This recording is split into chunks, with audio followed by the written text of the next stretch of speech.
அதனால எப்படி ஒரு வாழைப்பழ தாரிலே ஒரு வாழைப்பழம் அழுகினோம் என்று சொன்னால் அந்த வாழைப்பழ தாரை நாம வச்சிருக்கிறோமா? அந்த வாழைப்பழ தாரிலே அழுகிய வாழைப்பழத்தை தூக்கி போட்டு விட வேண்டும். அதே போல எங்கோ ஒருவர் செய்கின்ற தவறுகளால் எல்லா இளைஞர்களையும் நான் குற்றம் சொல்லவில்லை.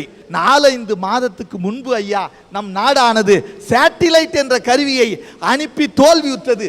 அதற்காக எந்த இளைஞனாவது வருத்தப்பட்டிருக்கிறானா? அல்லது இலங்கையிலே நம்முடைய தமிழர்கள் அன்றாடம் கொன்று குவிக்கிறார்களே அவர்களுக்காக இந்த இளைஞன் என்றாவது வருத்தப்பட்டிருக்கிறானா? அல்லது நம் நாட்டு மீனவர்கள் நம்முடைய ராமேஸ்வரங்களிலே மீன் பிடிக்க போவர்களை இலங்கை சிப்பாய்கள் அடித்து நொறுக்கிறார்களே அதற்காக நம்முடைய இளைஞன் வருத்தப்பட்டிருக்கிறானா?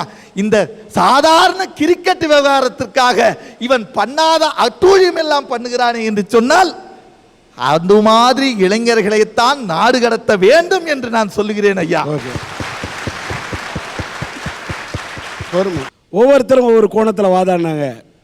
நான் மன்னராக இருந்தால் யாரை நாடு கடத்துவேன்னு என கேட்டால் நான் மன்னராக இருக்க விரும்பவில்லை. ஏன் என்று கேட்டால் மன்னராட்சி கூடாது, மக்களாட்சி வேண்டும் என்பதற்காகத்தான் இத்தனை போராடி ஒரு வெள்ளைக்காரனிடத்திலிருந்து மகாத்மா காந்தி நமக்கு சுதந்திரத்தை வாங்கி கொடுத்திருக்கிறார்.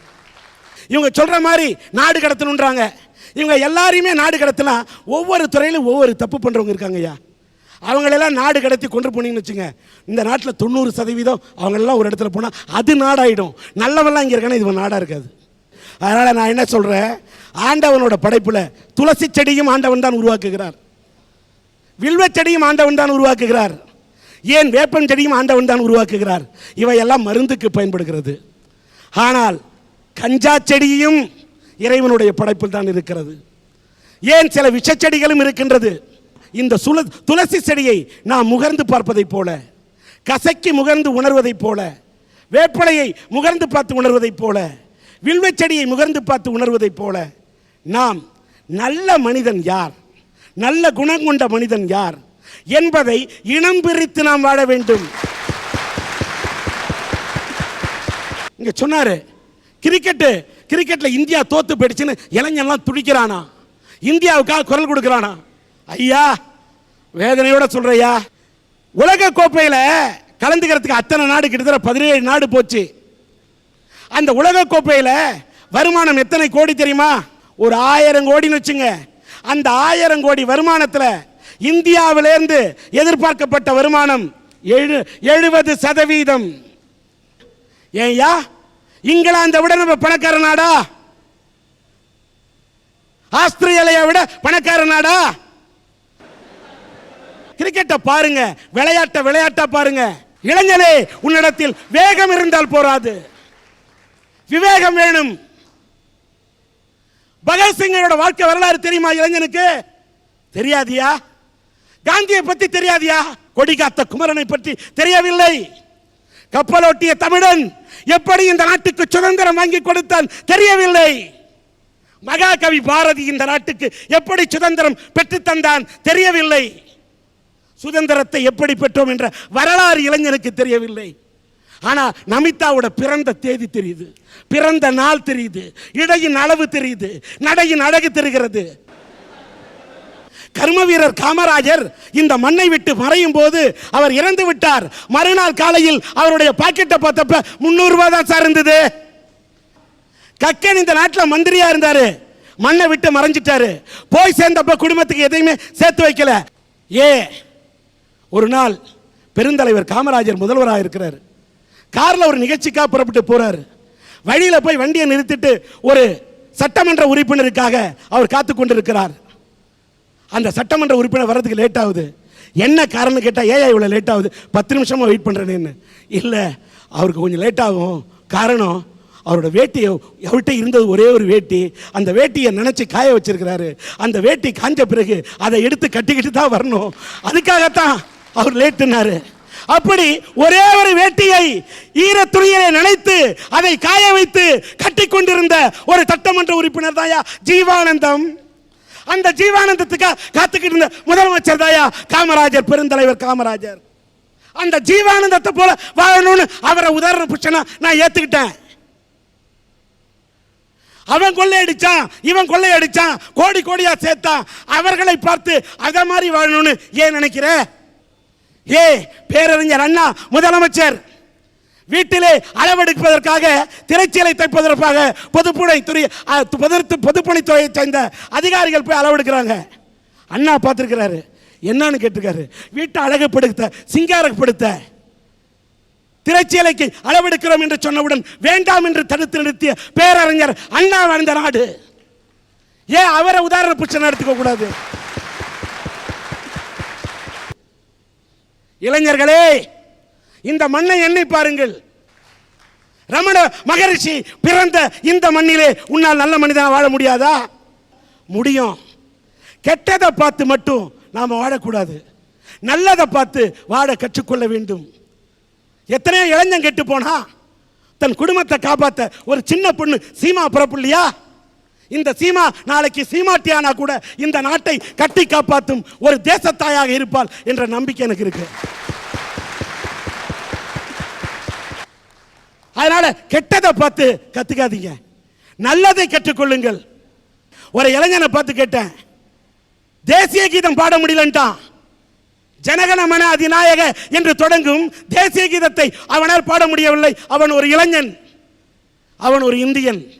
சினிமா தியேட்டர் முன்னெல்லாம் தேசிய கீதம் போட்டா கடைசியில் பாட்டு பாடிக்கிட்டு இருந்தாங்க.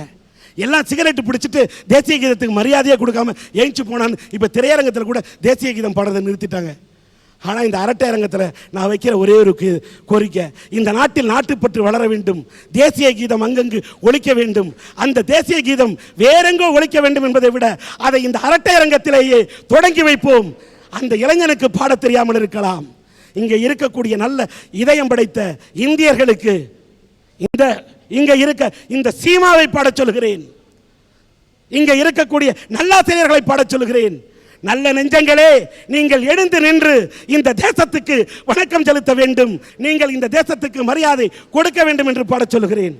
ஈசனும் பூசை எல்லாம் காசுக்கு பின்னால, அதை பத்தி தான் பேச வந்திருக்கேன். உன் சமையலறையில் நீ உப்பா சர்க்கரையா? உப்பா இருந்தா என்ன, சர்க்கரையா இருந்தா என்ன, டீ தூளா இருந்தா என்ன, மிளகா பொடியா இருந்தா என்ன? இவன் காசா இருந்தான்னு வைங்க, அந்த வீடு விளங்கு, இல்லைன்னா வீடே விளங்காது. இதான் இன்னொன்று தோல்வி. தோல்வி நிலையென நினைத்து மனிதன் வாழ நினைக்கலாம் போனான்னு வைங்க. அது என்னம்மா, அது என்னம்மா? 10 காசு கையில் இல்லைன்னா அப்படித்தான் பாட்டு வரும். ஆனால் வீட்டுக்கு போக எப்படி போகணும் தெரியுங்களா? இவன் மல்லிகைப்பூ வாங்கிக்கிட்டு, கொஞ்சம் அல்வாயும் வாங்கிக்கிட்டு, பையில் காசு இல்லாட்டினா சரி, காசு மேலே காசு வந்து கொட்டுகிற வேலை இது, வாசகதவ ரசலட்சுமி தட்டுகிற வேலை இது. இப்படி போனான்னு வைங்களேன். இல்லைன்னா +2 படிக்கிற ஒரு மாணவன், அவன் டாக்டர் ஆகணும்னு நினைச்சான்னா, ஒரு வக்கீல் ஆகணும்னு நினைச்சான்னா, ஒரு இன்ஜினியர் ஆகணும்னு நினைச்சான்னா, ஒரு நீதிபதி ஆகணும்னு நினைச்சான்னா மட்டும் பத்தாதுங்க ஐயா, அவனுக்கு பணம் வேணும். பணம் இருந்தால் மட்டுமே அவன் படித்த படிப்புக்கு என்ன என்ன என்ன லெக்கில் அவன் போயிட்டு இருக்கிறான்னு அவன் நிர்ணயம் பண்ண முடியும். ஆகவே ஐயா, கல்லறையிலிருந்து கருவறை வரை தேவை பணம் பணம் பணம். பணத்தால கட்டளை வாங்கலாம் சார், ஆனா தூக்கத்தை வாங்க முடியாது. அதே பணத்தால மருந்தை வாங்கலாம் சார், ஆரோக்கியத்தை வாங்க முடியாது. பணத்தால புத்தகத்தை வாங்கலாம் சார், அறிவை வாங்க முடியாது சார். நம்ம நாட்டில் எத்தனையோ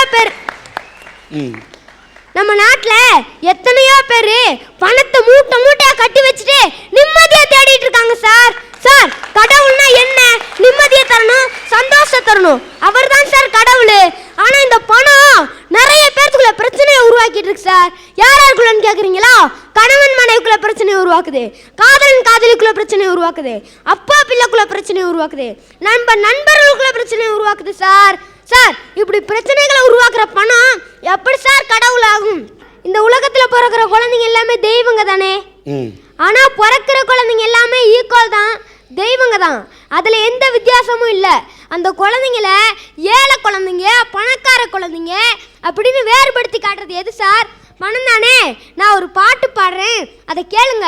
மடி வீட்டு சன்னலெல்லாம் கலர் கலரா சட்டையுங்க, மடி வீட்டு சன்னலெல்லாம் கலர் கலரா சட்டையுங்க, சரி வீட்டு செல்லங்களின் சட்டையெல்லாம் சன்னலுங்க தன்னே ஏ தன்னே தனனே தனனே தனனே தனனே. சார் மாடி வீட்டு சன்னெல்லாம் கூட நிறைய துணியை மாட்டி வச்சிருக்காங்க சார். ஆனால் ஏழை குழந்தைங்களோட சட்டைங்கெல்லாம் சன்னல் சன்னலாக கிழிஞ்சிருக்கு சார். அதனால தான் ரூபா நோட்டில் காந்தி தாத்தா தான் சிரிச்சு தான் இருக்காரு நல்லா சூப்பரா. ஆனா அழுதுட்டு போறாரு இளைஞ கனவுல. ஆனா அழுதுட்டு போறாரு இளைஞ கனவுல. சார் இது காரணம் பணம் தானே. இந்த பணம் கடவுள் இல்ல அப்படின்னு பேச வந்திருக்கேன் சார் நான். சபாஷ். சார் பொதுவா காட்டுல என்ன நடக்கும்? வேடர்கள் வந்து வலை விரிப்பாங்க, அதுல மான்கள் மாட்டும் இல்லையா? ஆமா. ஆனால் இந்த காதல் காட்டில் மட்டும்தான் மான்கள் வலை விரிக்க அதில் வேடர்கள் அகப்படுகிறார்கள். ஐயா, அந்த காலத்துல தான் ஆண்களால பெண்களுக்கு கொடுமை நடந்தது. ஆனா இன்னைக்கு என்ன தெரியுமா நடக்குது? சில பெண்களால் பல ஆண்களுக்கு காதல் என்னும் பெயர்ல கொடுமை நடந்துட்டு தான் சார் இருக்கு. சபாஷ். ஐயா, ஒரு பையனும் ஒரு பொண்ணும் படிக்கிறாங்கன்னு வச்சுக்கலாம். லவ் பண்ணிட்டு இருக்காங்க. அந்த பையனால படிக்க முடியாது, சாப்பிட முடியாது, தூங்க முடியாது. ஆனா இந்த பொண்ணுங்க இருக்காங்க பாருங்க, நல்லா 3 நேரம் நல்லா சாப்பிடுவாங்க, நல்லா கொரட்டை விட்டு எக்ஸாம் ரிசல்ட் வரும். பொண்ணுங்க கையில டிகிரி சர்டிபிகேட், பசங்க கையில டிகிரி கிளாஸ் தான் சார் இருக்கு. எக்ஸாம்பிளுக்கு நம்ம 10th + 2 ரிசல்ட் எடுத்துக்கலாம். பொண்ணுங்க தானே சென்டம் அடிக்கிறாங்க, பசங்களை எங்க படிக்க விடுறாங்க? அதனால தான் பொண்ணு மேல வைக்காத ஆசைன்னு சொல்லி நான் பேச வந்திருக்கேன்.